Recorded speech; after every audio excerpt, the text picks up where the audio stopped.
"Wow, you look like a monster. Such a ruining of beauty." Suddenly exposed to her scars, those words uttered by someone echoed well throughout the venue. The lady, hiding her face as if frightened and trembling, appeared to be crying, prompting me to instinctively grab her slender wrist. "Let's get out of here. There's no need to stay in a place like this." Her eyes, pleading as she looked at me, were as beautiful as ever. Unable to hide my outrage at those who had hurt her, we left the venue.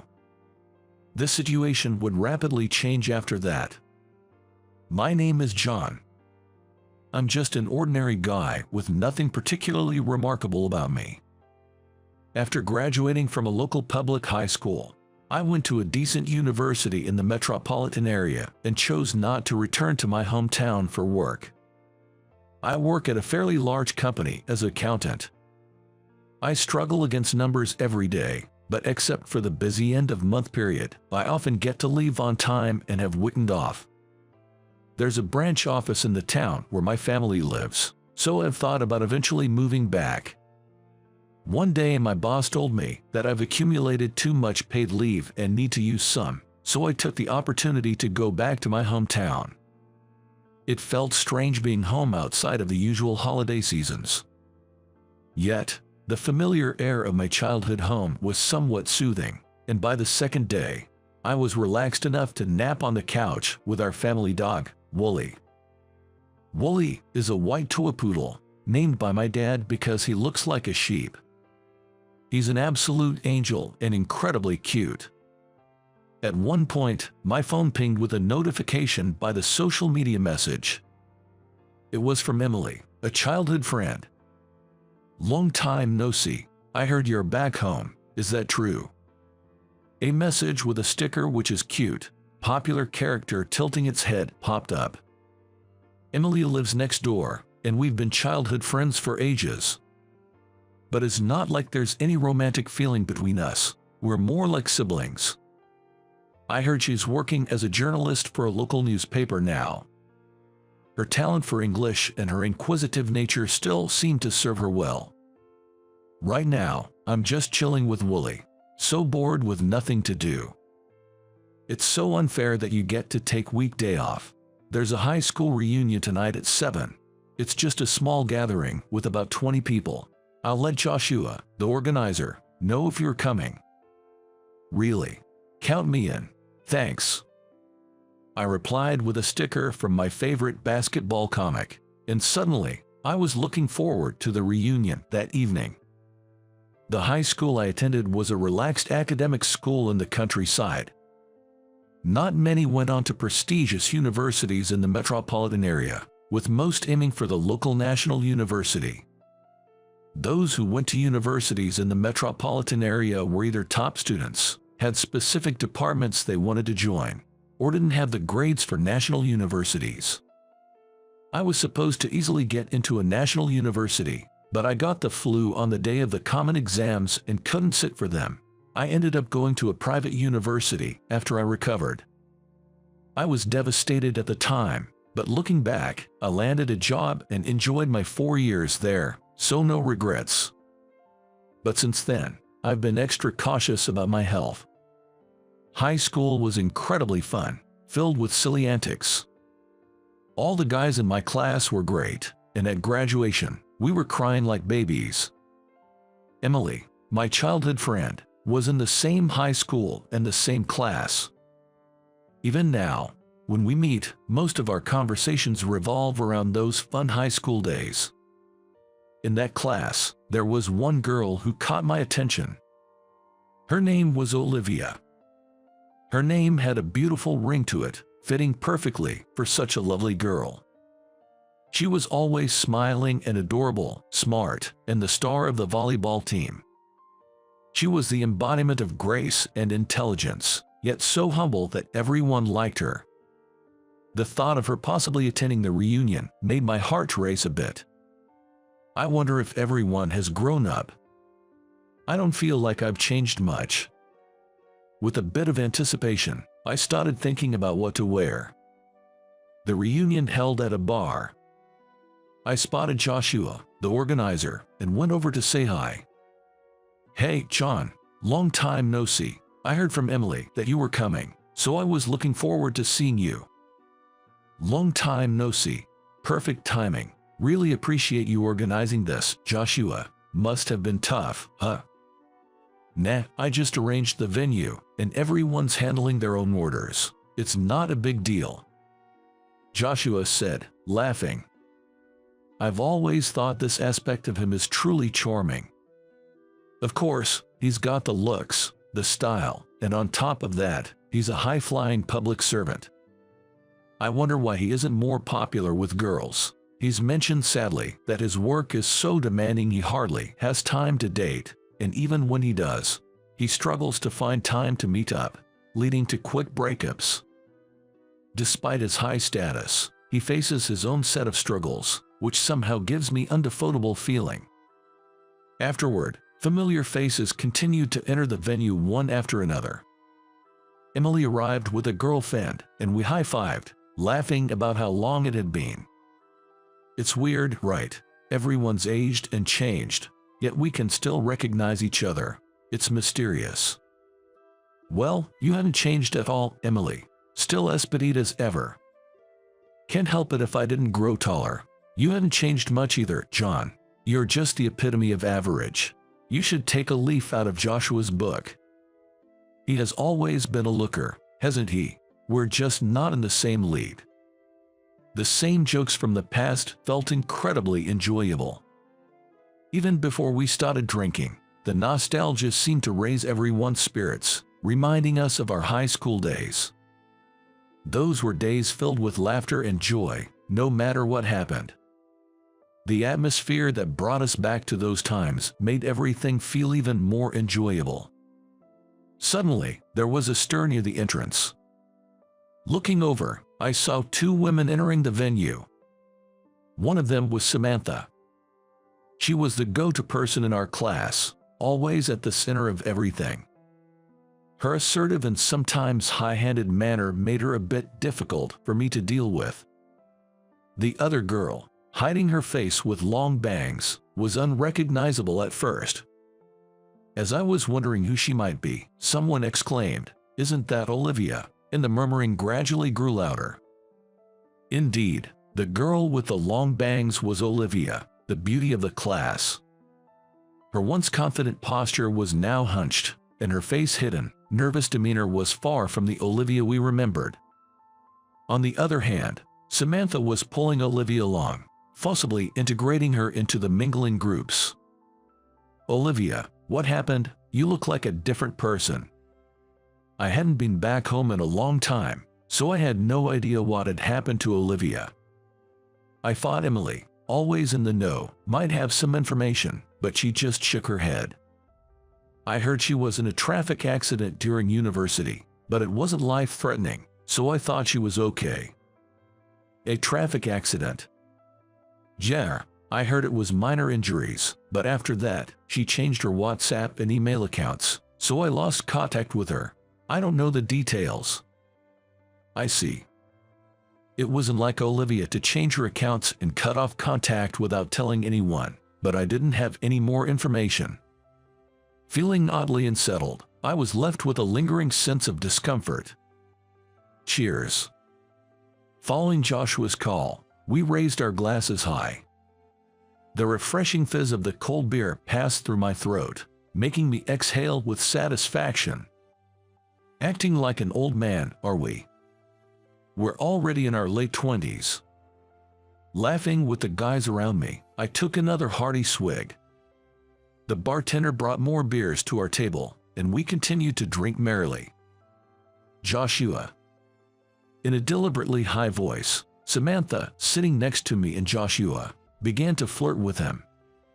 She wore a revealing dress that accentuated her figure and had a confident smile as she wedged herself between Joshua and me. She's not interested in me at all. I wondered what Olivia, who came with Samantha, was doing now. Looking around, I spotted Olivia alone in a corner, not talking to anyone, her head bowed.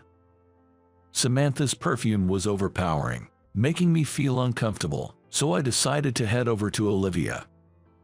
"Olivia, Long time no see. John, it's been a while. I was relieved to see her smile on her lips from behind her long bangs. We made small talk, and I sipped my drink leisurely. Eventually, Emily joined us, and as the three of us chatted, Olivia seemed to become more relaxed and even started to laugh. Hey, help me out here. Sitting next to Emily was Joshua, who had been entangled with Samantha just moments before. Was Samantha always like that? So pushy, it's kind of scary. Scary, she's just a classmate, man. She just keeps pushing without considering how I feel, and I don't know what to do about it. Seeing a handsome guy like Joshua overwhelmed by a girl's advances was funny, and we all laughed even more. Despite his good looks, Joshua seemed to have very little experience with romance and was also quite shy, which apparently made things difficult for him. "Ah, there you are, Joshua." Samantha, apparently having been looking for Joshua, sat down next to him again. She grabbed his arm and leaned in close, making it obvious to everyone that she was targeting him. Trapped between Samantha and Emily, Joshua gave me a troubled look, but there was nothing I could do except offer a helpless expression in return. "Samantha, Joshua seems a bit uncomfortable." Emily's cold comment made Samantha smile triumphantly. "Oh, Joshua didn't say that. You clinging to him like that prevents others from talking to him. John and Olivia haven't seen each other in a long time." Samantha frowned at Emily's words. Then, for some reason, she glared at Olivia and smirked maliciously. "Oh, Olivia, you wanted to talk to Joshua too, despite looking like that?" Saying that, Samantha leaned in and lifted Olivia's bangs. Olivia's bare face was exposed to everyone.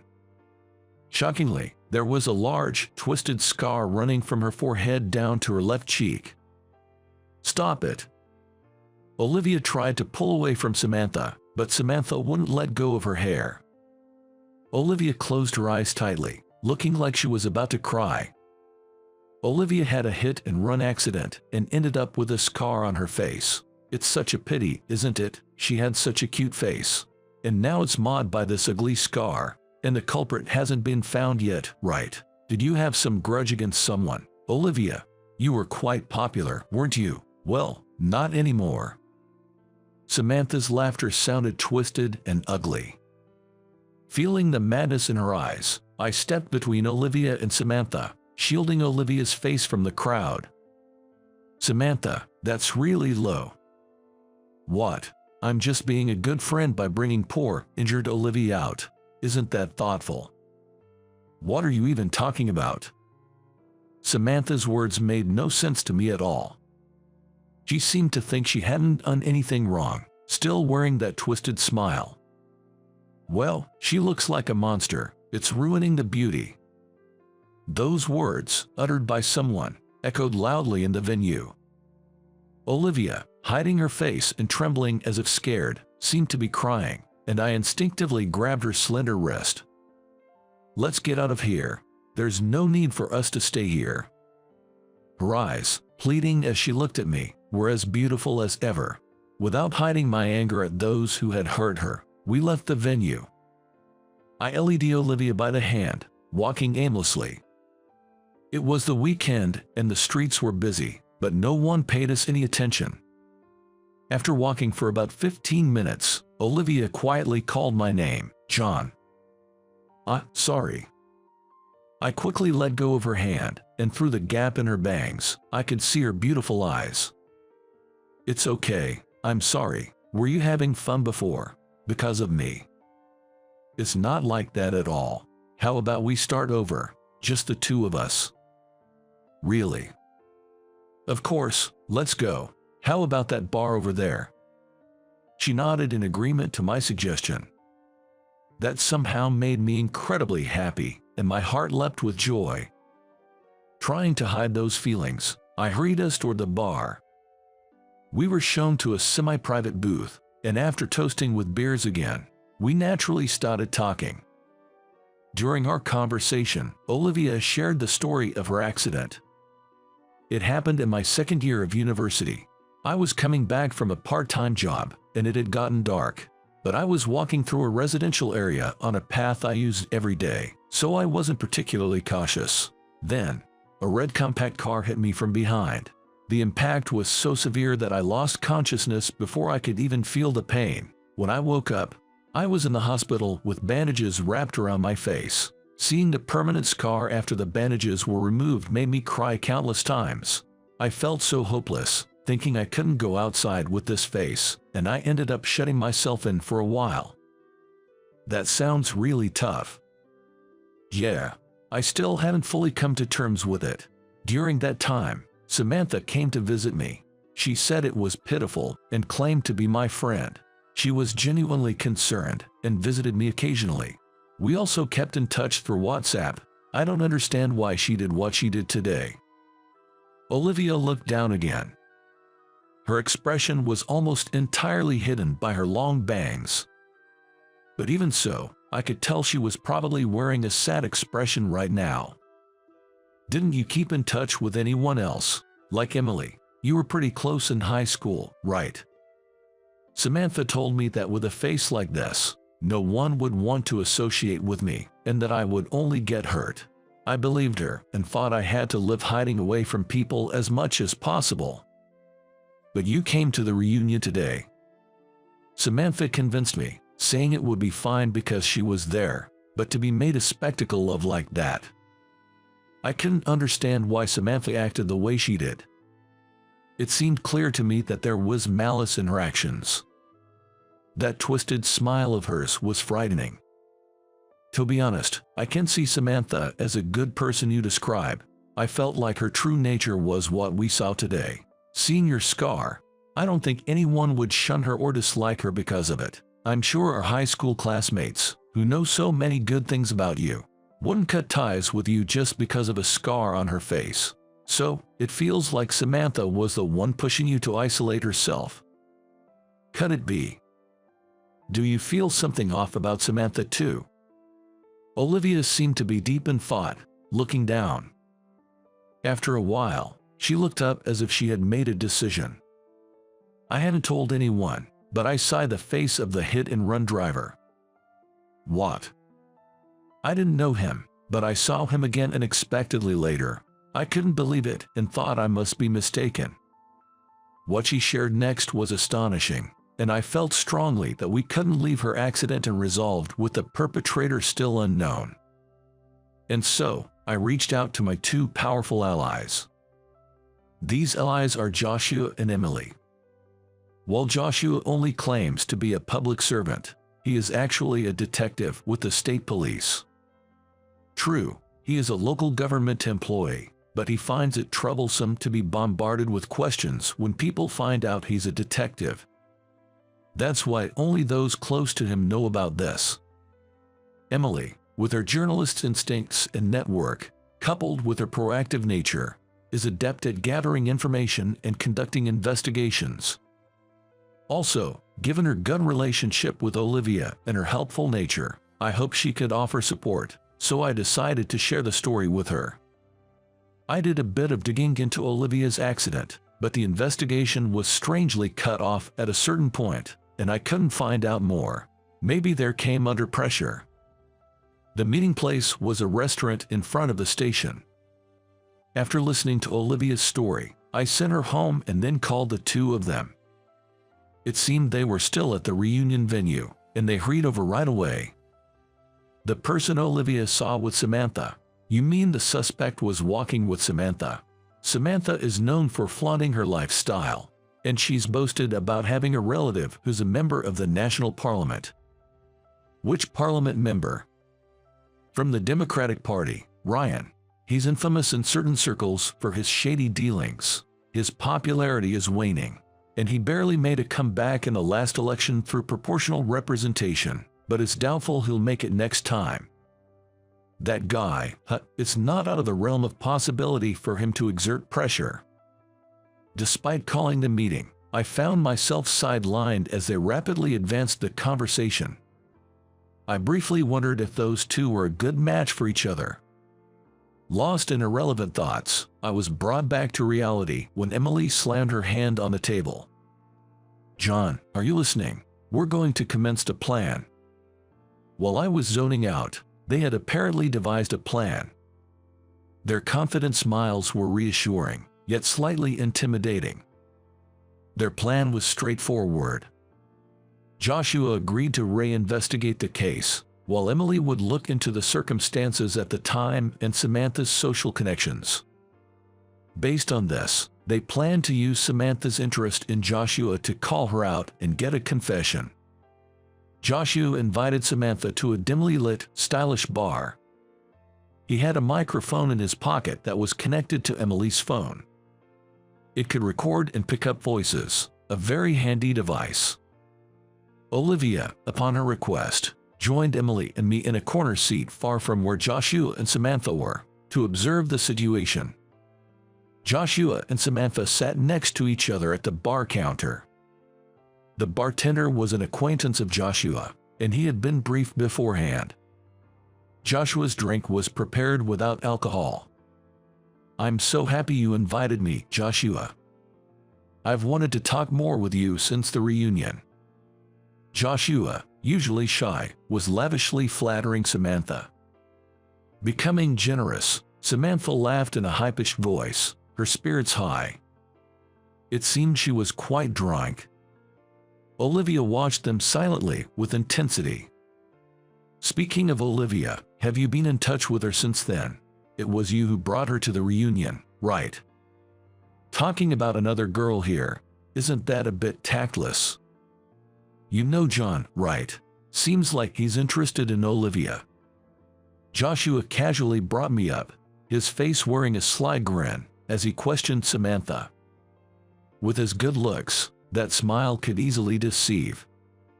To me, it seemed utterly unnatural. "John, oh, that guy, he was protecting Olivia at the reunion, right, I see." Samantha raised her voice disinterestedly, then started fiddling with her hair. Seemingly bored with the topic not being about her, she frowned, clearly displeased. It was shocking to see Olivia's scar. Even though it was planned, Olivia tensed up. Emily rubbed her back, looking at her worriedly. I was watching them to make sure I didn't miss any of her actions or expressions. Right. Poor thing. Such an ugly, big scar. Her life's practically over. Can't even go outside. Wonder what she'll do now. I thought you were close. You sound quite indifferent for someone who came to the reunion together. Well, it's none of my business, but I have to admit, watching a girl who used to be so popular become a shut-in has been quite entertaining. Samantha's face twisted into that same distorted smile. This is her true nature. Utterly twisted and corrupt. That girl, after the accident, she became a bit clingy when I showed her a little kindness. Well, I orchestrated that. I made sure she was isolated from everyone else and then played helpful person. She has no idea I was behind her accident. Samantha laughed heartily, downing her cocktail in one gulp. It was a cocktail that tasted good but had a high alcohol content. Joshua, knowingly offering her drinks, is quite cunning. It seems the strategy to get her drunk and talking is a great success. How did you manage it?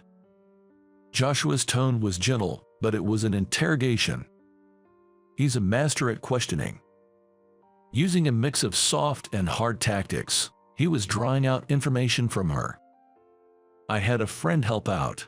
Of course, I paid them well for their trouble. It's something only someone who has charm like me could pull off. Amazing, isn't it? First, I filed a stolen vehicle report to hide a car, then had them hit her with it. It was late, so no one was around, and the license plate was hard to see. They just took a little drive afterwards and abandoned the car, since it was the actual owner driving. No other fingerprints would be found. Just had to get my friend to talk to the police, and it was no big deal. Everything was done by others, so I won't get caught. Smart, right? Yeah, really. I've disliked her since high school. Everyone was all about Olivia, but she's nothing special. I'm the superior one, right? Cuter, right? I should have been the only one in the spotlight. As she spoke, Samantha became increasingly agitated. Without the need for a microphone, their voices carried over to us. Samantha was jealous of Olivia. That's why she resorted to such a heinous act. It was just like the prideful Samantha. She couldn't stand the thought that Olivia might be better than her. Is that the reason? Quite selfish, isn't it? Joshua stopped smiling and narrowed his eyes. The soft atmosphere vanished, replaced by a tense one. Faced with Joshua's change, Samantha seemed lost for words.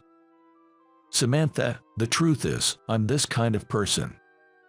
As he said that and pulled out a badge from his inner pocket, Samantha's expression grew increasingly stiff and pale. What Joshua produced was a police badge. It was something that proved his identity.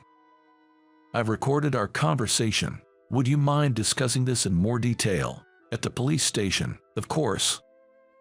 Samantha was stunned for a moment but eventually agreed to accompany him, seemingly resigned. Things would clarify everything. It was just when I too had breathed a sigh of relief. Olivia rushed in front of Samantha.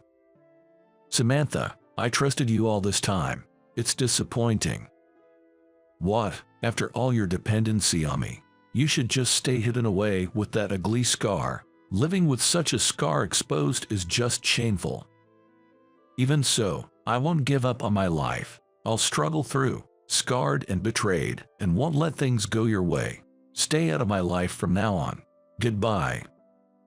After saying that, Olivia returned to us. Standing tall with her back straight as she used to. Olivia, who declared her separation with a loud voice, looked cooler than anyone else. Even if the expression she showed us was tearful. You did well, I said, patting Olivia's head. She then broke down crying. Emily teased me for making Olivia cry. I didn't know what to do. Samantha, escorted by Joshua, left the bar. Having been told goodbye by Olivia, she was dazed and no longer violent. After the inquiry, Samantha admitted to all her crimes, and the man who executed the plan was arrested. The congressman, Ryan, fell from grace due to Emily's expose. Years later, the case was resolved. Olivia cut her bangs short afterward. Despite the painful scar, her expression regained its brightness, and she smiled charmingly. Joshua knew a skilled plastic surgeon to introduce her. Determined to try various skin treatments, she was optimistic, even if the scar didn't disappear completely. I sincerely hope her efforts pay off. Olivia and I are in touch now. After returning to my city from vacation, I found myself wanting to see her. I decided to request a transfer to the branch office at hometown. Until then, I want to deepen our friendship through calls and SNS. After a while, I received a message from Emily. Surprisingly, she had started dating Joshua. It seems they hit it off after that incident and went out for drinks a few times, which led to them becoming a couple. Despite their busy careers, they're making it work. Olivia and I often talk about them. Olivia and Emily have rekindled their friendship, going out together often. Emily looks truly happy, and I'm a bit envious, Olivia mentioned. Charmed by Olivia's lively voice, I couldn't help but blurt out, "Hey, should we start dating too?" I could sense her catching her breath on the other end of the line, and I broke out in a cold sweat for fear that she would reject me. However, the voice that came through was cheerful, instantly lifting my spirits. "Yes, I'd like that. Hope we'll keep our relationship for long." The fact that we were only talking on the phone was frustrating. I found myself wanting to see her right away. Her cheerful voice made me happy. Her laughter made me happy. I knew then that I wanted to cherish and protect her, this precious person to me, forever.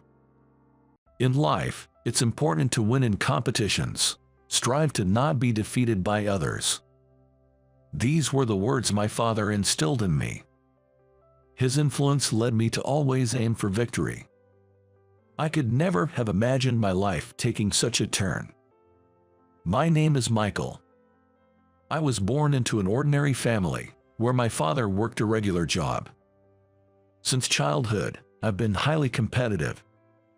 Losing games with friends would genuinely upset me.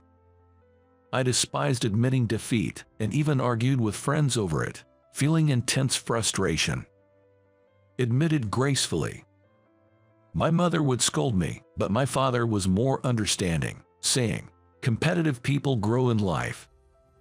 In life, it's important to win in competitions. Strive to not be defeated by others." He recognized my nature, considering it far better than being weak. Dad himself was quite competitive. He seemed more upset than I was when I scored lower than my friends on tests. "Dad, you're competitive too, aren't you? Is it in our genes?" I once casually asked my mother while in elementary school. I meant it lightly, but her expression turned serious. "I should tell you, your father wasn't always like this when we first got married." Really? I was surprised by this unexpected revelation. He was a high school graduate, which delayed his promotions compared to his university-educated peers. He fell behind in sales performance and was eventually excluded from the promotion track. He suffered a lot, being looked down upon by his promoted peers and younger superiors. That's why he became obsessed with winning. He doesn't want you to go through the same, and that's why he's sensitive about your grades. He really wants you to go to college. This situation was more serious than I had thought, and I felt somber. My father, who seemed like any other office worker, was carrying such a heavy burden. As a child, I wanted to succeed and make him happy. Got it. I'll do my best for Dad too. I made this resolve to my mom. Though I had no specific dream for the future, I was determined to achieve great success. I worked even harder on my studies. Being naturally diligent, I focused on the basics. As a result, my test scores were consistently high. Dad was always pleased with them. "Good job getting results." I remember him ruffling my hair in praise. In middle school, I pushed myself even harder. Many students went to tutoring, but I didn't want to be outdone by them.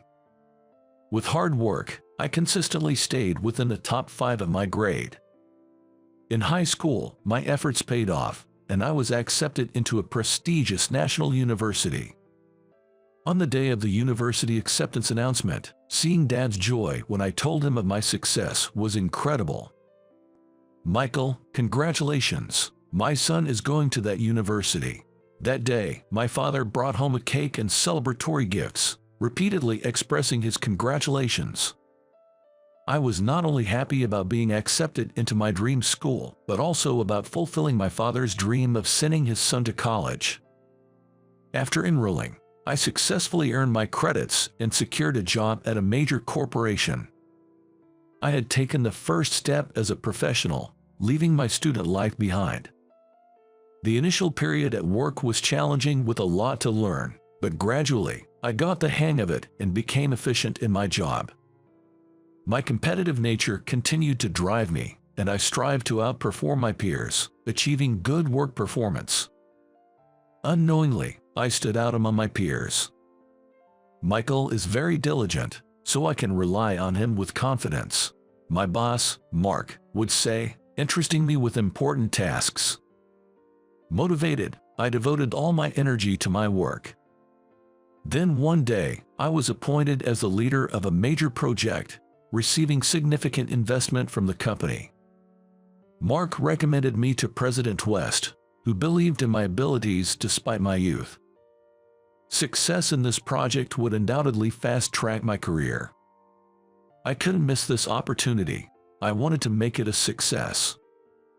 After being appointed leader, I worked tirelessly every day. Despite long hours and overtime, I never felt the need to rest. Time flew by, and the project was a success. I gained a significant lead over my peers, climbing the corporate ladder at an unprecedented pace. I even managed to impress President West. Furthermore, President West often invited me to dinner, where he once told me, "I've seen many employees, but few are as outstanding as you." Eventually, I was even considered a candidate for the next company president. It seemed like my childhood dream of becoming a big shot was about to come true. However, there were a few others seen as rivals. Since they were all capable workers, I continued to work diligently, without slacking. As winter waned, President West summoned me. What could it be about? I wondered, entering his office with slight nervousness.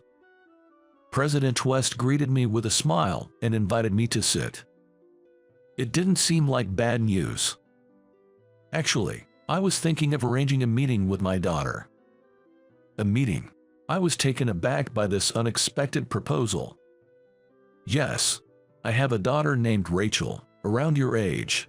It's about time she started thinking about marriage. President West showed me Rachel's photo. She was strikingly beautiful, with bright eyes. Marrying her meant joining President West's family. This was a step closer to the presidency. Maybe I should consider this meeting, especially if it could lead to becoming president. I couldn't deny that my ambition influenced my decision. Of course, I intended to decide about marriage based on Rachel's personality. Although we worked at the same company, we had never spoken. I had doubts about whether we would be a good match. But those concerns vanished when we met. Rachel was down to earth and easy to talk to. Our conversation flowed naturally, and by the end of our meeting, we were quite comfortable with each other. Rachel seemed to have a good impression of me too. Things progressed smoothly from there. And so, we happily married. My newlywed life with Rachel was blissful. Rachel, aiming to support my focus on work, scaled back her own career to manage our home. On weekends, we enjoyed shopping or fun outings together. We spent our time laughing and cherishing each other. My career was flourishing exceptionally well too. Advancing rapidly through the ranks, I played a key role in pivotal company decisions. The work was challenging yet rewarding. Being viewed as a likely next president, I became the envy of my colleagues. My parents were elated with my swift progress. "It's great that you didn't have to endure what I did. And to think he'll become a president." Dad even got a bit emotional. I felt content, believing I had done something worthwhile for my parents. Life seemed to be sailing smoothly. 2 years into our marriage, Rachel greeted me with an apologetic look upon my return from work one day. "Actually, I've planned a trip with Emily this weekend, so I have to cancel our shopping plans. I'm sorry." Emily was Rachel's close friend since their college days. She had mentioned her difficulty in seeing Emily often due to our busy lives. Though saddened by her absence, I supported her need for a break, as she was constantly busy with household tasks. "Understood. Enjoy your time with her." "Really? Thank you." Rachel joyfully began preparing for her trip. The weekend after bidding her farewell, I decided to stroll through a neighboring town. While searching for dinner, I entered a supermarket and was taken aback. "Huh?" I spotted a familiar face. It was Emily. Initially, I doubted myself, but as I approached, it was unmistakably her. "Michael, what a coincidence to see you here." She approached to chat. "Isn't Rachel with you on a trip?" "No, we had no such plans." Emily seemed genuinely unaware. Where could Rachel be then? I tried calling and texting her, but received no response. I had no choice but to wait for Rachel's return. "Hi, I'm home." Upon Rachel's arrival, I confronted her. "I saw Emily at the supermarket in the next town. Your story about the trip was false, wasn't it?" Where were you really? Rachel appeared uneasy. Then her expression turned cold. It was a coldness she had never shown me before. I was on a trip with Andy. Andy was a male colleague competing for the presidential position. He was a decade older, known for his efficiency and uncompromising work attitude. President West highly regarded his work ethic. I thought he was serious. Why would he go on a trip with Rachel? Are you admitting to an affair? I asked Rachel, incredulous. She remained distant. I have my side of the story. Let's discuss it tomorrow with my dad and Andy. She was firm, avoiding a proper conversation. The next day, President West and Andy arrived at our house to address the situation. Rachel, why did you go out with Andy? In the tense atmosphere, President West posed this question, and Rachel's response was startling. Actually, Michael has been mistreating me regularly. Even a minor mistake in cooking would prompt him to call me worthless, uttering harsh words like he can't eat such food. Hey, what are you talking about? I've never done anything like that. I was completely shocked. I had never been so cruel to Rachel. Yet, her fabrications continued. Michael changed after our marriage. He even struck me. Tears started to stream down her face. Andy, supporting her statement, nodded. She's correct. I saw Rachel looking upset at work and offered a listening ear. She confided about her husband's verbal and physical abuse. Our trip was to discuss her troubles. Andy, you too. Are you implying you had an affair? Andy looked at me with a cold gaze and replied. She has a diary. It likely has entries about Michael's abuses. It's all made up. President West, please believe me. I pleaded earnestly, with gestures and expressions. I hoped her past rust would suffice to clarify the truth. But President West looked at me sternly. Rachel is not a liar. Andy is credible too. I trust their accounts. You're despicable. I want you to divorce immediately, and you're also fired. I can't believe this. Despite my attempts to further persuade them, it was futile, and the meeting concluded. The following day, I was packing up my desk in a somber mood. Whispers filled the air. Michael was abusive to his wife, apparently. Well, I thought he was decent. Disgusting. Their voices were intentionally loud. Their words reached me clearly. It felt like my heart was being ripped apart, and I fought back tears. I lost everything, including the home I shared with Rachel, and moved back to my parents' house. Naturally, they were concerned. After hearing the story, my mother wept in sorrow. There's no way Michael would do such a thing. My father was profoundly troubled. Seeing his son's life deteriorate was a shock. Did I cause this by raising him to be a winner? He pondered. I quickly refuted this. This catastrophe was not my father's fault. It's not your fault, Dad. We've had many happy times. Life isn't over. We'll be all right. Hearing this, my father managed a small smile and said, "Thank you." But I couldn't stop questioning my life's purpose. Was all my hard work for nothing? Does hard work not pay off? As I contemplated this, my drive completely vanished. I knew I needed a new job, but I lacked the energy to pursue it. I spent my days idly at home, watching videos online late into the night and waking up after noon. This lethargic routine persisted. A month after my dismissal, I finally ventured outside when my mother requested an errand. She didn't say much, likely wanting to give me a change of environment. Indeed, being in the sunlight slightly uplifted my mood. After completing the errand and on my way back, something occurred. A woman carrying a large bucket emerged unsteadily from a flower shop on my path. She looked unstable, and as I anticipated, she soon stumbled and fell. "Are you okay?"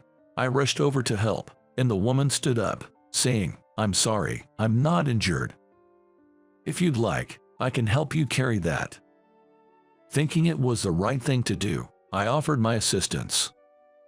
Initially, she hesitated, but then gratefully accepted, saying, "Please, thank you." While helping, I learned about her.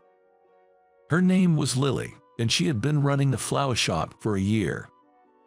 After the work was done, Lily tentatively made an offer. "If it's okay with you, would you like to work here? A part-timer recently left after graduating. I've been needing help but haven't found anyone. I can pay you." I accepted her offer immediately. I was looking for a job, so this is perfect. Thank you. This was how I unexpectedly found employment. When I told my parents, they seemed genuinely relieved. Working there, I discovered Lily's deep knowledge of flowers and her talent in nurturing quality plants. Her friendly service had earned her a devoted customer base. However, her business management skills needed improvement. The shop wasn't drawing new customers due to ineffective PR. Additionally, it was barely profitable because of excessive spending. Having experience in these areas from my previous job, I took charge of the business aspects of the shop, allowing Lily to concentrate on plant care and customer service. This collaboration doubled the shop's revenue. Lily was incredibly thankful, saying it felt like a dream. As we became closer, I shared my own story with her. She listened with empathy. Upon hearing about my divorce, she expressed indignation. "It's so unjust. I accomplished so much, only to fall like that. It's as if my efforts were in vain." I responded, and after a moment, Lily replied, "Michael, you've been too focused on winning and losing. It's okay to relax. I didn't attend a prestigious university, and my shop isn't the biggest, but I'm content. My regulars appreciate me, and that's enough. Happiness lies in simple things." Her words made me realize something. I had always equated losing with unhappiness and insignificance, but I have parents who accepted me despite that. The skills I learned at my previous company are now valuable in the flower shop. Indeed, I was too fixated on not losing. I'll aim to live more relaxedly from now on. This shift in mindset made me feel lighter. I realized I was the source of my own distress. Lily, who offered this insight, was truly wonderful. Gradually, I found myself drawn to her warmth. 6 months later, while working in the shop, the door opened. "Welcome." I was stunned to see who entered. It was President West and Rachel. They looked serious. It didn't seem like a casual visit. "I visited your parents, and they directed me here. We need to talk." I found a private space to hear them out. "To be honest, I want you back at the company. I apologize for everything. I was mistaken." President West's admission surprised me. "What happened?" "Andy embezzled funds. The company is in turmoil. We also found he was harassing employees. You were the reliable one after all. I'm supposed to be a horrible husband who abuses your daughter, right?" How easily they change their tune. When I made a sarcastic remark, Rachel spoke up. "I admit I had an affair with Andy and plotted against you to make him president. Everything got exposed at work, and I'm in a lot of trouble. It was all my fault. Please come back." They both apologized. They were trying to look pleasant, but it was clear they had changed their stance only because they were in trouble. Besides, I had Lily now. I couldn't just leave her and go back. "I won't return to the company. I'm quite happy as it is." They hurriedly tried to persuade me, mentioning a generous salary and a certain presidency position. But my decision didn't waver. Realizing this, President West and Rachel left, hurling insults as they went. They never truly intended to apologize. I was utterly disgusted and glad I refused.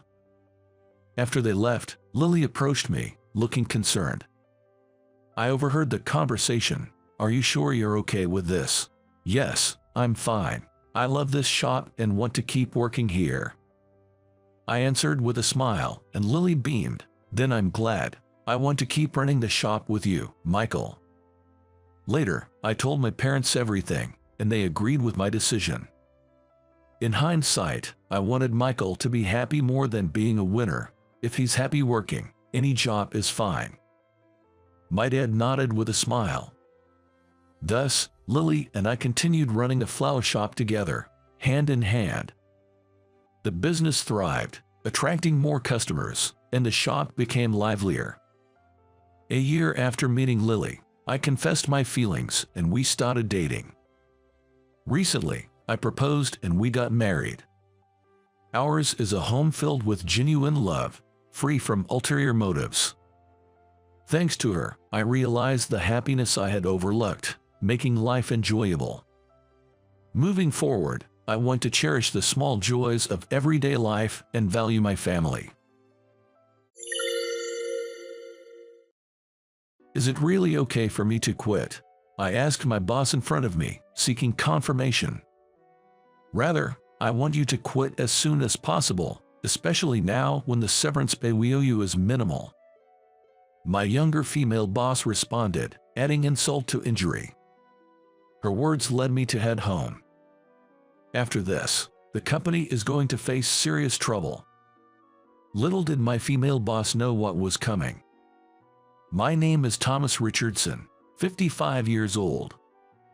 After my divorce, I joined this company as a mid-career hire and have been working here for 30 years. I'm approaching retirement, with less than 5 years left, but I'm still considered a sidelined employee. I haven't seen my child in over 30 years. My ex-wife didn't want us to meet. There was a dispute at the time, but now I've come to terms with it. As a parent, I only wanted to fulfill my duty of paying child support, which ended when my child became an adult. I don't have any plans to spend money on anything special now. I've never had a desire for promotion, so I'm grateful for my current work environment where I can take things easy. My hobbies are fishing and golf. I often go alone on my days off, but I've made friends and had various conversations with people I meet there.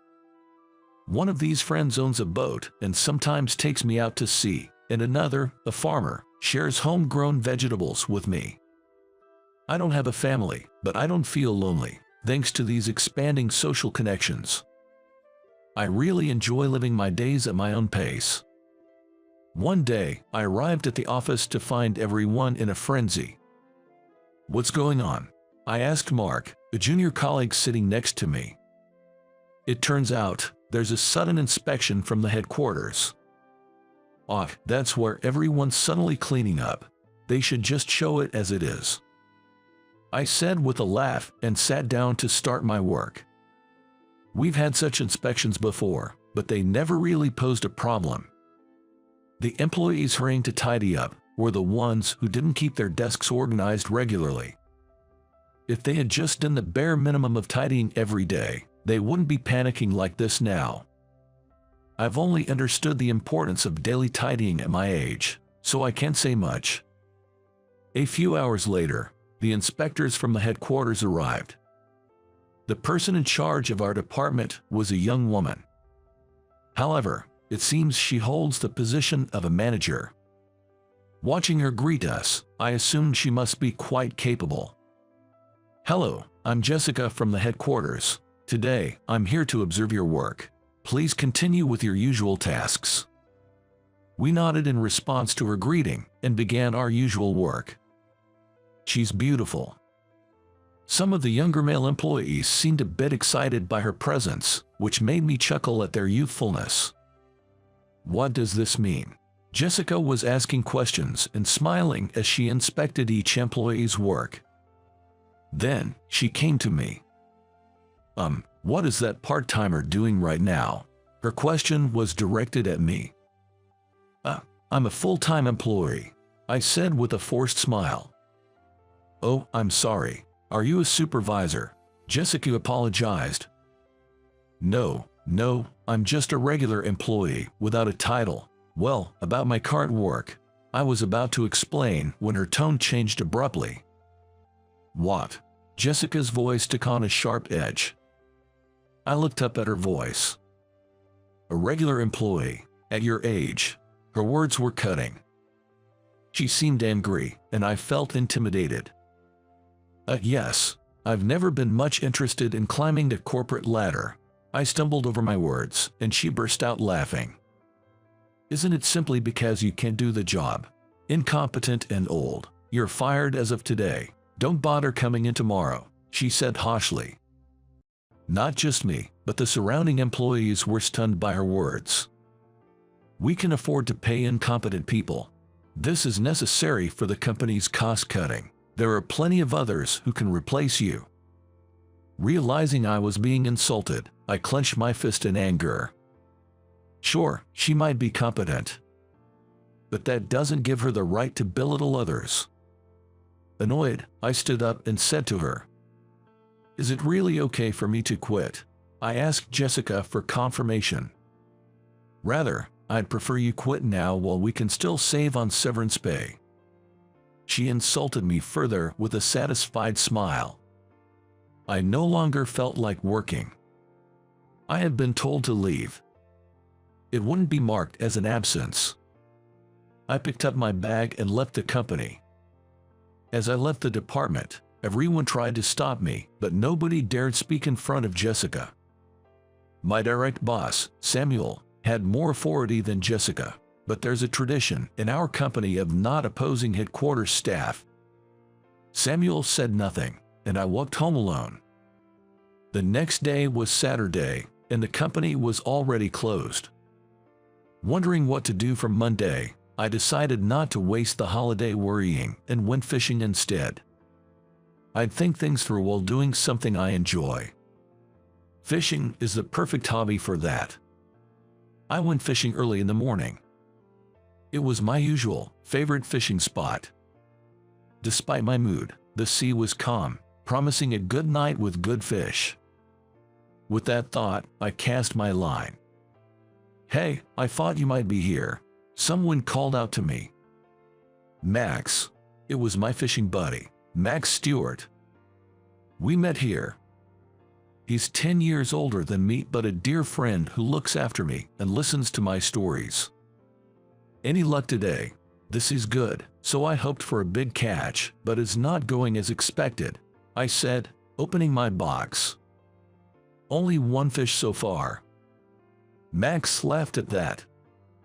"Well, no rush," he said, setting up his gear a little away from me.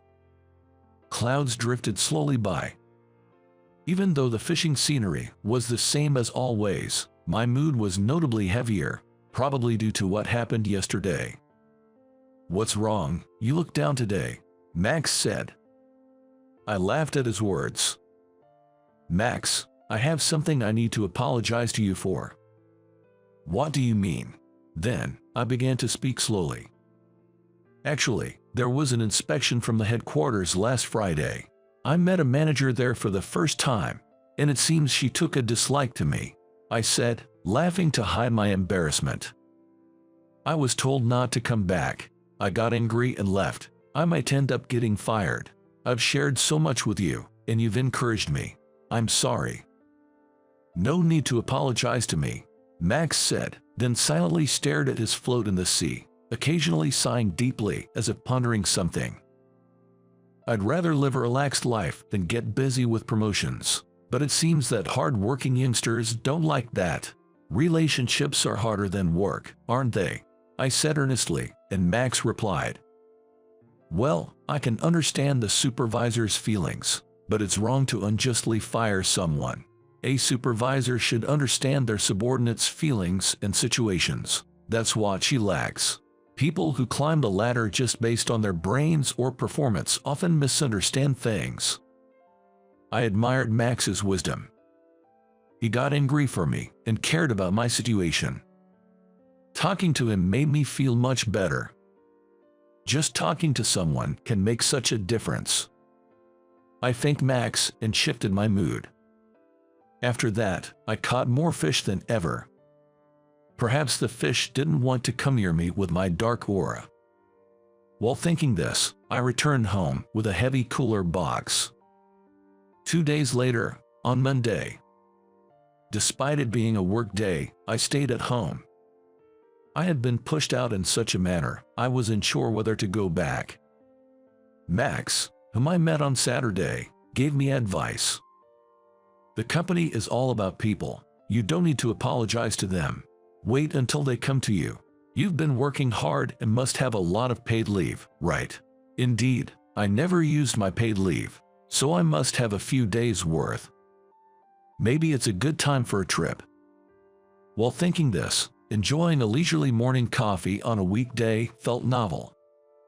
As I was about to have a late breakfast, my phone rang. It was a call. It was the ringtone of a phone call.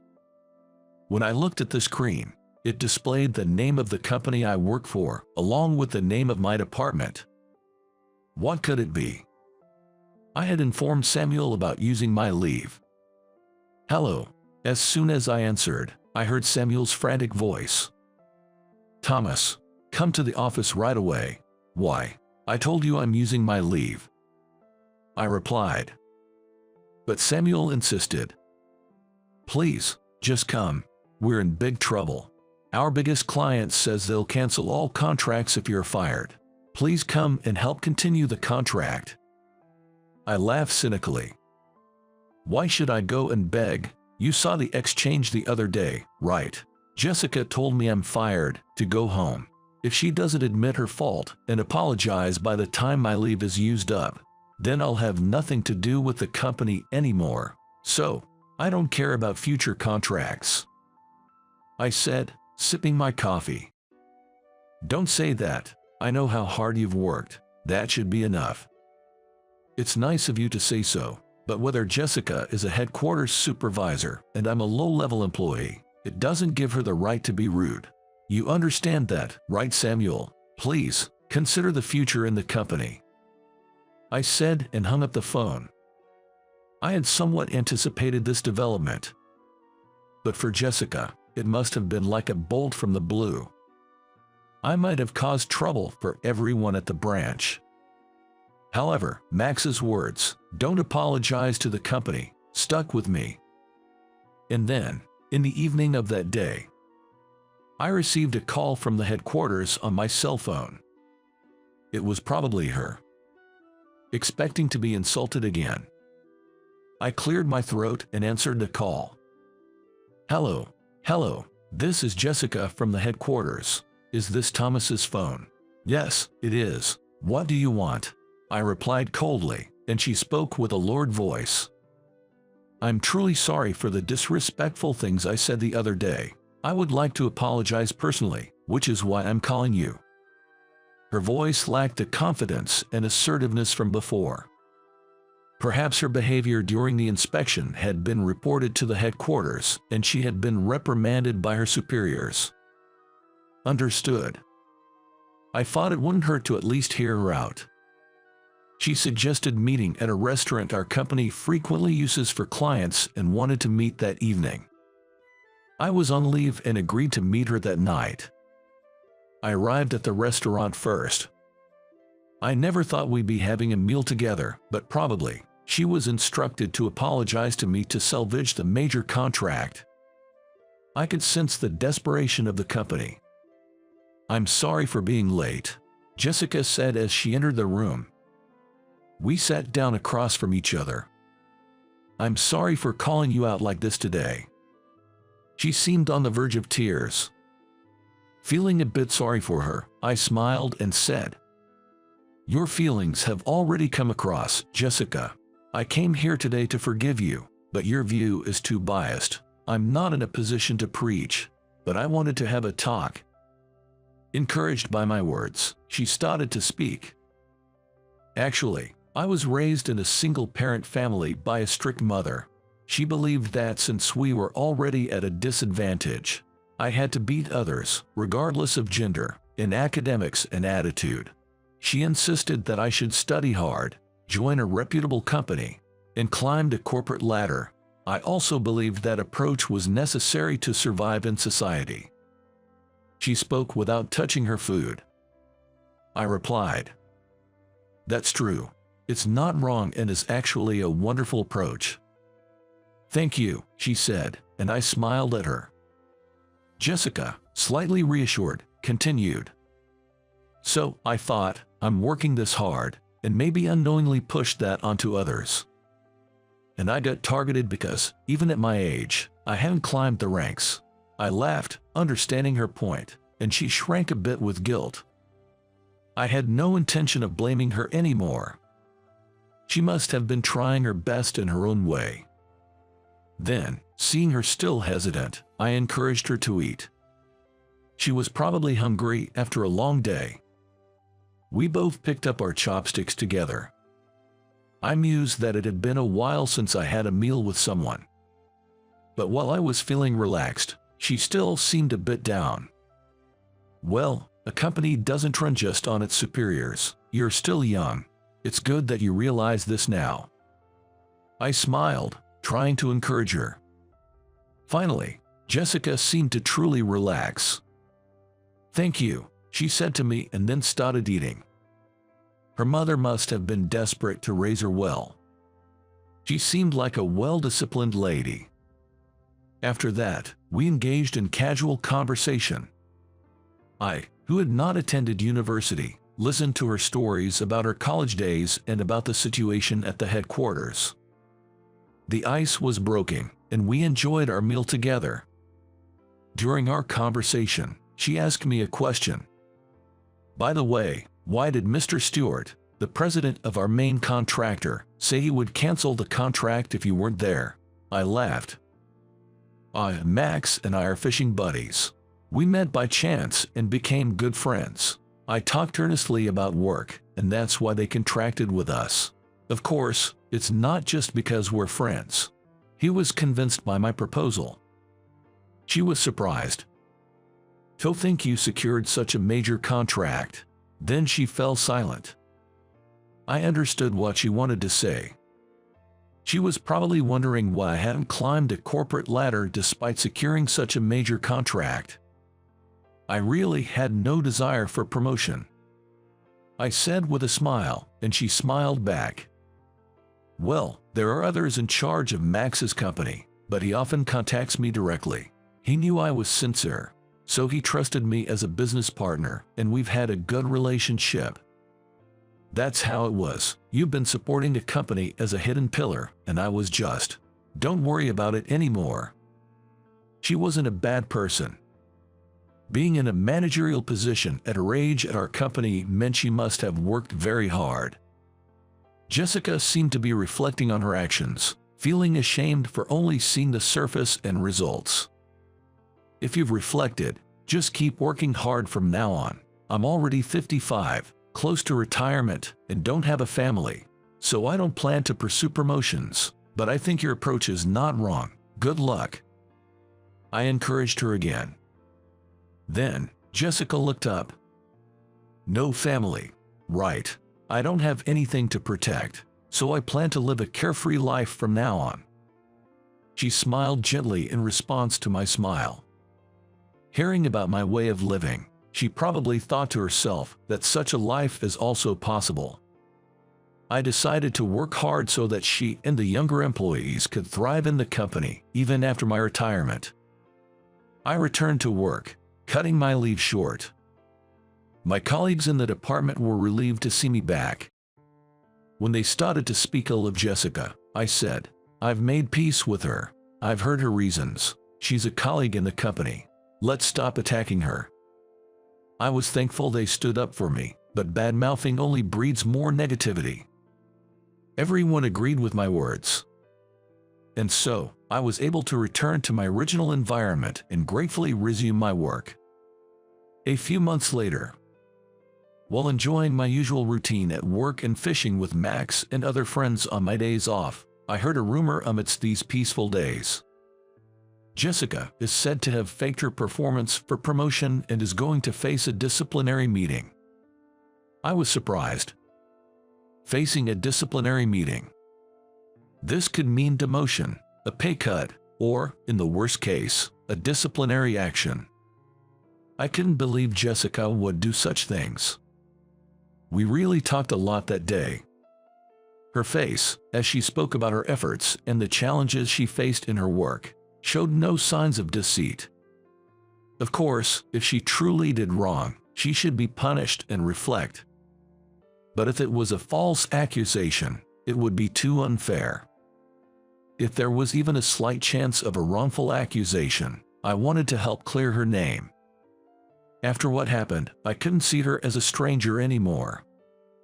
Of course, anything I could investigate, the HR department had already looked into. But still, I reviewed the documents she created and the records of transactions I heard about. Among them were documents from companies where my girlfriends are managers or executives. I reached out and spoke to various people, confirming there was no wrongdoing in her dealings. Furthermore, everyone unanimously said, "Jessica really worked hard for us." Then, I advised this to HR. The HR manager, Tyler, is my contemporary. Though he's younger than me since I was hired mid-career, we've known each other for a long time. If Thomas says so, it must be right. He believed my words. Later, I found out that the source of the rumor was the work of her older subordinates who were jealous of Jessica. I was dismayed to realize that there are petty people everywhere. Those individuals apparently faced disciplinary action. A few days later, Jessica came back to our department. "Thomas, can I talk to you for a moment?" she asked. Nervously, I followed her into a separate room. She said, "Thank you for the other day. I heard from Tyler that you helped clear my name. I really appreciate it." Then, she expressed her gratitude. I responded, "It's nothing. I couldn't believe that you would do such a thing. It was just a little talk since Tyler happened to be my contemporary." I said this with a laugh, even though my heart was racing. But I had something I needed to say. "Can I tell you something?" I asked Jessica. She tilted her head curiously. "Actually, I went through various documents you prepared. That's when I first learned your family name." I looked down. In fact, I was too nervous to look up. My family name. It's Harford," Jessica said. I gathered my courage and spoke what I needed to say. "Actually, my ex-wife's maiden name was Harford, and our daughter, who we've been separated from since she was 2, is named Jessica." "What?" she exclaimed, her eyes widening in shock. I finally looked up, scratching my head. I thought it must be a coincidence, but just in case. She filled her eyes with tears and stared at me intently. I waited for her words. "Thomas Richardson is my father's name. I learned it when I saw my mom's diary," and at her words, I was astounded. "It's me," I murmured naturally, almost without thinking. Tears embarrassingly began to fall from my eyes. Hearing my words, Jessica cried out like a child and clung tightly to me. I hesitantly wrapped my arms around her. The last time I held her was when she was 2. Realizing how much she had grown, I was moved again by her struggles. "Is your mother well?" I asked, and she nodded happily. I was grateful to my ex-wife for raising her so well. I never imagined reuniting like this. I thought I had no family left, yet she was so close all along. My encounters and earnest efforts had finally paid off for my daughter. I realized into the importance of trust in relationships. Hard work eventually pays off, becoming a tool to help oneself and loved ones in unexpected ways. And then there's me with no desire for promotion, and my daughter with her high aspirations. Though our thoughts differ, our sincerity in wanting the best for the company is undeniable. That's why we should continue living honestly according to our beliefs. I want to live a relaxed life, but will work diligently until retirement to leave some savings for my daughter. I'll respect her wishes and fully support her desire to succeed. That way, we both will surely find happiness. It was you after all, wasn't it? Are you working here as a janitor? While cleaning the company's bathroom, I ran into a middle school classmate. "Were you able to attend high school? Surely, you didn't drop out, right? So, your highest level of education is high school graduate. That means a full-time position is out of reach for you, isn't it?" She said with a snicker, to which I showed her my employee ID. "No way, are you kidding? My name is Michael. I was just an ordinary kid, raised by a kind father and a gentle mother in a typical family. My father was reliable, but my mother had a laid-back and somewhat airy demeanor. Yet, to me, they were the best parents, and I was happy. That happiness crumbled when I was in the lower grades of elementary school. One day, my father passed away suddenly. Consequently, my mother, who had been a homemaker since getting married and was unfamiliar with working, had to find a job. Indeed, there was life insurance and assets left by my father, but we couldn't solely rely on that. It was meant to be saved for the future, for what may come. For at least the living expenses, my mother took on jobs as a housekeeper and did piecework, raising me single-handedly while tackling unfamiliar tasks. Still a child, there was not much I could do, but I tried to help out where I could, not wanting the household chores to be neglected. I could at least clean the bath or hang the laundry. A little dust in the room didn't seem like a big deal to me. However, my mother thought differently. She came from a background where it was not encouraged for women to have a professional skill. Attending a prestigious girls' school, she was brought up delicately without acquiring any practical skills. Unfamiliar with the world and having never worked a part-time job, my mother faced confusion and hardship following my father's premature death. If it were just her, returning to her parents' house could have been an option, but there was me, a growing boy. Raising a boy in his growing years was not something to be compromised on. Opening a job magazine for the first time, my mother started working in jobs she felt she could do, always appearing tired.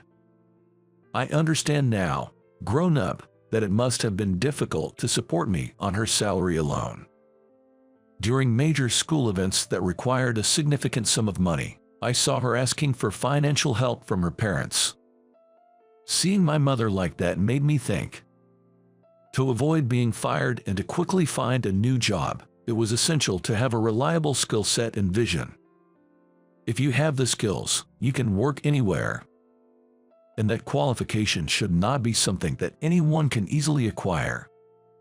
It had to be a unique qualification, something only I could do, otherwise its value would diminish. I want a qualification that others can't easily follow. Even as a child, I could feel that. Thus, I spared no effort in what I could do as a child, setting concrete goals to acquire skills before entering society. Thinking such things as a primary school student, I realized I was an unusual child. But having seen my mother struggle without my father, I felt it was necessary, and I was determined. A child with a hungry spirit, indeed interesting. My grandfather used to say that upon seeing me, watching over me with anticipation for my future. As a talented entrepreneur, he didn't mind supporting me, his grandson, as long as I showed my abilities, even though I was a child of his daughter, who had married out. I had been interested in AI and robots even before my father passed away. After my father's death, having a clear future goal, I spent my days studying hard to hold my own against college students and professionals. After graduating from middle school, instead of high school, I went to a technical college where I could learn and gain a lot of knowledge and skills. As I started winning awards in domestic contests and competitions, my grandfather promised minimal support for living expenses until graduation, so I wouldn't struggle. After graduating from technical college, I joined a small company. In a company that was engaged in the field I aspired to, I learned a lot. Surely, just graduating from technical college would have left me naive about the real world. If that were the case, starting a business would surely end in failure. First, I learned about the job content and working system of employees and part-timers at this company.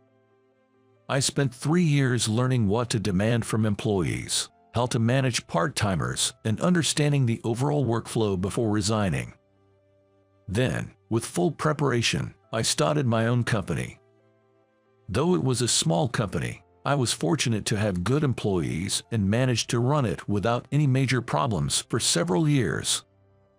The company has grown enough to increase the number of employees, but I still feel that I have a long way to go. For those with a skill in hand, every day is a day of study, everything is practice, and every minute and second is an opportunity for improvement. I wanted to grow more and always worked on the front lines, making it my motto. Never forget your beginner's spirit is the motto I live by. Today, too, I arrived at the office an hour before the start of the company. This has been my routine since I started the company, polishing the glass doors at the entrance and the floors, and cleaning the toilets to perfection. A clean company improves the atmosphere inside and allows us to start the day feeling good. Of course, everyone cleans their desks and personal items themselves, but cleaning the company's various places is a different story. Since I, the founder, am doing the cleaning, some employees have offered to take turns doing it. But I have declined their offers. This is my personal habit, and it's not something I want to impose on other employees. Jab, no smudges, sparkling clean. I nodded in satisfaction after looking at the toilet mirror. Next, I prepared to clean the floor of the toilet, diluting a solution of sodium hypochlorite in a bucket and soaking the mop in it. After the mop absorbed the diluted solution well, I wrung it out firmly and started polishing the floor. What? While I was scrubbing the floor, I noticed a shadow cast in front of me, indicating someone was standing there. Wondering who it could be, I followed the shadow slowly with my eyes and first saw feet wearing heels. A woman. Indeed, I was cleaning the women's toilet, but I had placed a cleaning in progress sign at the entrance. Could she not have waited? Thinking this, I raised my face further, and the woman standing with her arms crossed and a stern face was glaring at me. Who are you? That cold, disdainful gaze seemed familiar. Have we met before? Where could it be? As I traced my memories back to middle school, it suddenly hit me. Ah, that girl. Surely, her name was. During my middle school years, there was a girl who, for some reason, disliked me. Despite being in different classes for 3 years, she had been hostile towards me from our first encounter. From the moment we first met during a committee we were both part of, she glared at me, and that continued with ignoring and snide remarks until graduation. Even though we hardly ever saw each other, she would glare at me whenever we passed in the hallway. To this day, I still don't understand why she was hostile towards me. Since I was being ignored, I couldn't even question her about it and just went through my middle school years. Her name was Sarah. Sarah wasn't like that with everyone. From what I remember, she was kind and considerate to everyone but me. Her appearance was glamorous, not just among classmates, but also with upper and lower classmen. In short, she was popular across all grades. At that time, I was focused on my studies with an eye towards the future, making me a quiet and unnoticeable presence. The geeky creep. Thinking of further studies despite being poor. How presumptuous. The miserable one whose only merit is studying. She always mocked me when I was alone, taking advantage of those moments. Seeing the sleeve of my uniform frayed, Sarah would say, "Oh Michael, your uniform sleeve is frayed, and it looks like your shirt underneath is kind of dirty too." She pointed it out in front of everyone, pretending to be kind but actually making fun of me. I didn't care, but some of my classmates seemed to whisper about me. Not that anyone tried to isolate me on purpose, and after that I went on to a technical college. So I don't know what kind of high school student Sarah became. After so much time had passed, I never imagined we would reunite in this way. I wondered who it could be. Since parting ways in middle school, there she was now, looking down at me with disdain as I polished the floor. Those eyes, full of hostility that I had seen so many times before, were still directed straight at me. It was you after all.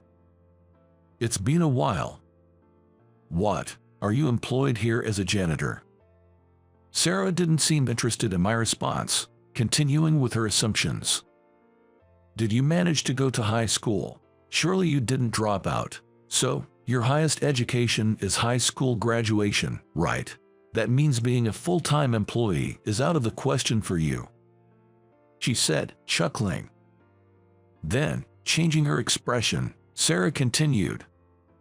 To think I was excited to transfer to this company, rumored to be the most dynamic at the moment, only to have my mood spoiled just by her presence, the worst. She spat out those words, glaring at me. I thought I lacked the ability to judge people. That's why, although I have set criteria for personnel recruitment, I always leave the final decision to the HR manager. A HR manager I trust. His judgment of people is accurate, and she must be excellent. But, thinking I should at least have glanced through the resumes of newly hired employees, I realized the consequence of my hands-off approach had come back to haunt me here. What's the matter? Can't say anything back, can you? I wish you'd just disappear from my sight. Still continuing her tirade, I slowly straightened up, feigning ignorance. This is my company. What? Sarah's eyes widened in shock at my words, face to face. What did you say? She couldn't believe what I had said. Repeating her question, I decided to explain more clearly. I'm the founder of this company. Cleaning has been a passion of mine since the founding. It's not that I'm a janitor myself. No, that's a lie. It's not. This is to prove. Shaking her head in disbelief, Sarah looked at the employee badge I pulled out of my pocket. It bore the title founder and CEO along with my photo. Certainly not a fake. No way. After staring at the employee badge as if trying to burn a hole through it, Sarah's face turned beet red. Biting her lips, now drawn with a bright shade of lipstick, as if about to break, Sarah glared at me silently before storming out of the bathroom. It's about time to start the workday. So, no apology. Considering her attitude, I sighed, wondering about her future conduct. I'd ask the HR manager later which department Sarah was assigned to, and then return to my original tasks.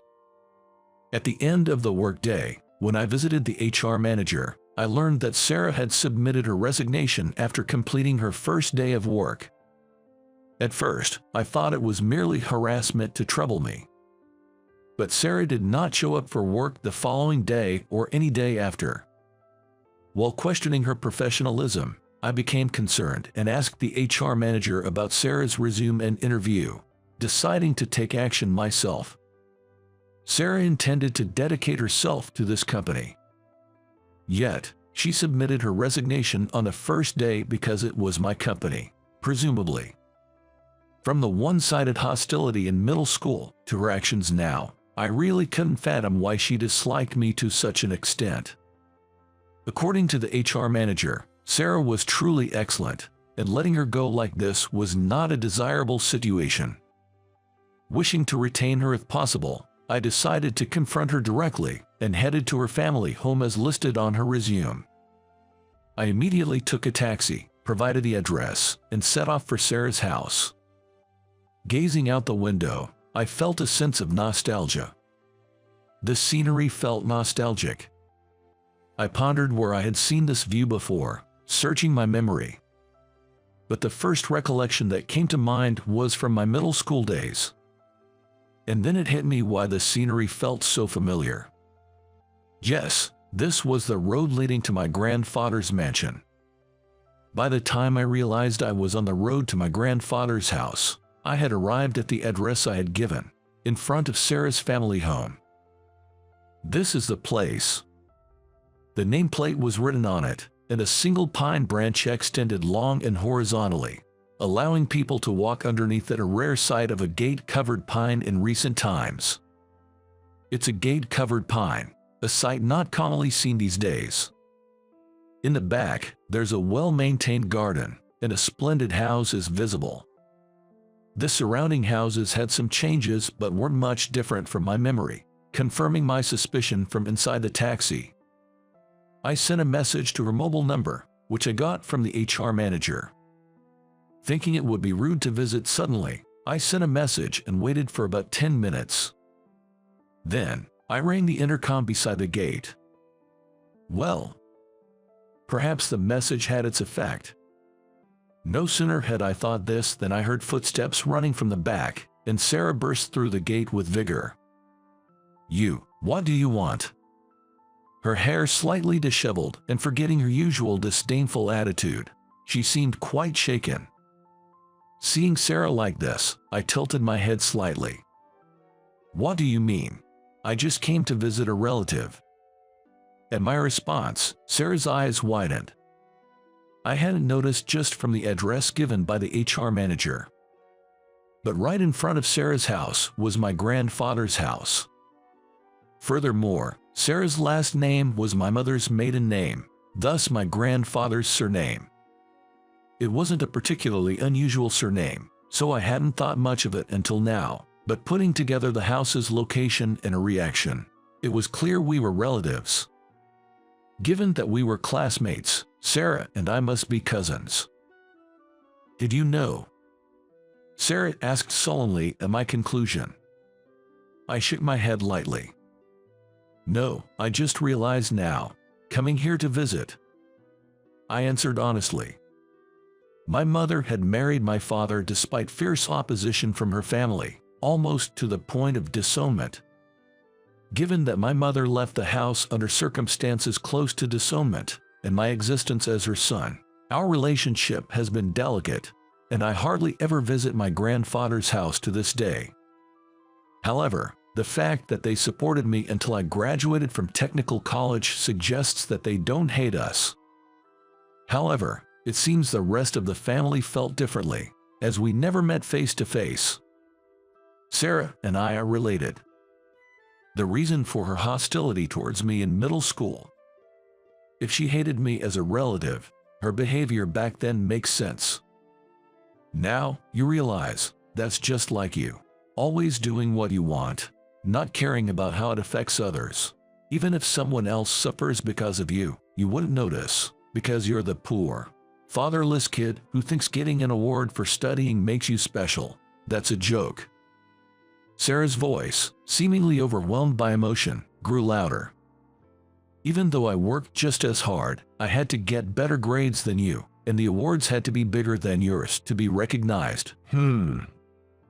After ranting in one go, Sarah let out a small sigh, seemingly exhausted. "Do you know there's someone who, no matter how hard they tried, was always compared to you and judged as inferior?"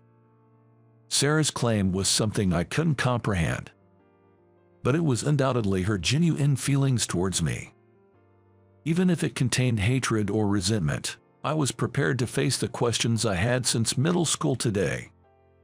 "That's enough, Sarah." Another person's voice cut in. Looking for the source of the voice, I saw a young man with a cane standing at the end of the garden. "You've said too much. Enough is enough." The young man, who seemed to bear a resemblance to Sarah, interjected. Unlike Sarah, he had a gentle expression and smiled at me. "It's been a while, though it seems you don't remember me." He appeared to be magnanimous, even towards someone like me who had no recollection of him. "Anyway, it's rude to talk here. Please come in. We can talk over tea." "Why?" "Considering the neighbors are watching, Sarah, lead him inside." Ignoring Sarah's discontent, he treated me as a guest, inviting me into the house. Sarah, looking displeased but unable to object, silently complied and led me to the parlor. A maid, presumably, was instructed to prepare tea, and I settled at the table. There, I learned about our past connections.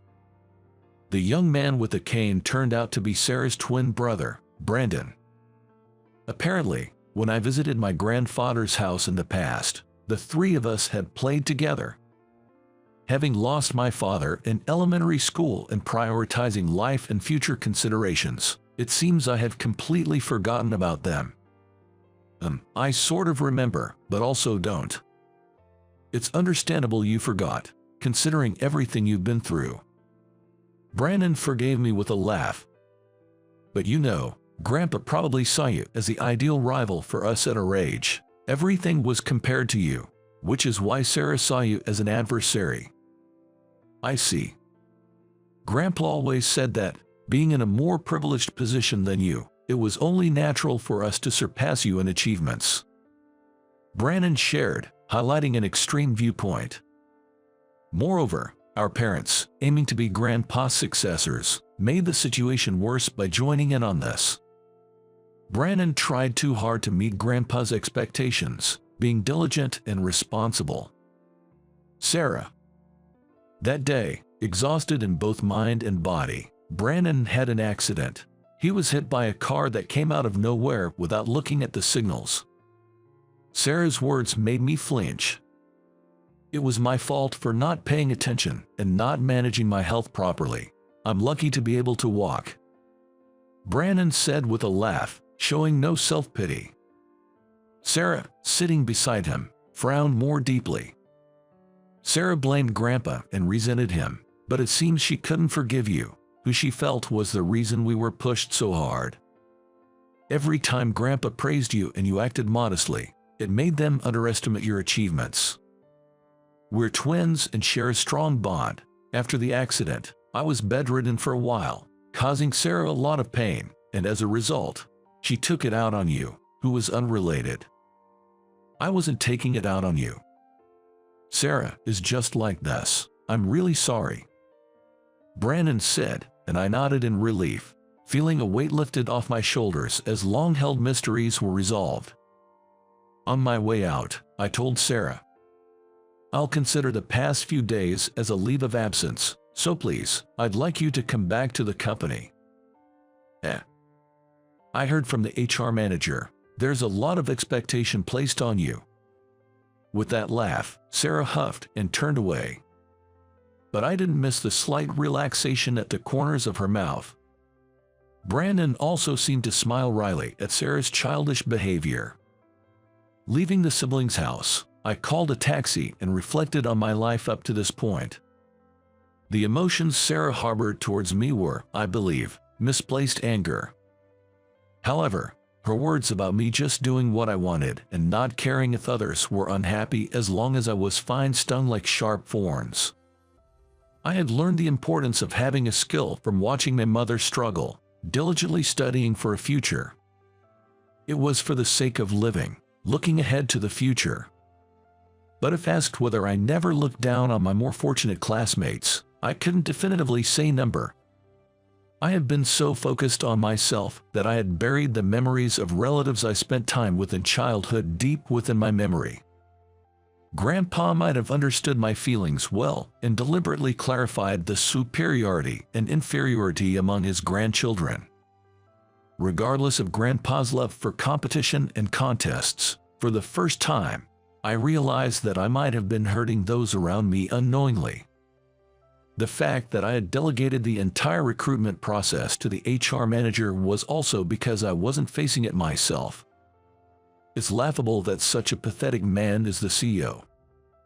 Nonetheless, this unexpected reunion and the disappointment in myself turned out to be a good opportunity to reflect on myself. The motto I live by is never forget your initial resolve. It means, as you become accustomed to things, you tend to become complacent, but you should never forget your original intentions. Despite claiming it as my motto, perhaps the feelings I had when I decided how to live my life have faded. I'm glad to have reunited with Brandon and Sarah today, at this moment. And talking with Brandon reminded me of something. When I stayed at my grandfather's house, they came to visit in the middle of the night, and we lay down on the grass in the large garden, looking up at the night sky together. Despite being in the city, the stars were very visible that night, and the three of us got carried away with excitement. I don't remember what we talked about, but it was a very fun memory. It might be that we will never show innocent smiles like we did back then. Still, I smiled at the thought that it would be nice if the day when we can laugh together again returns.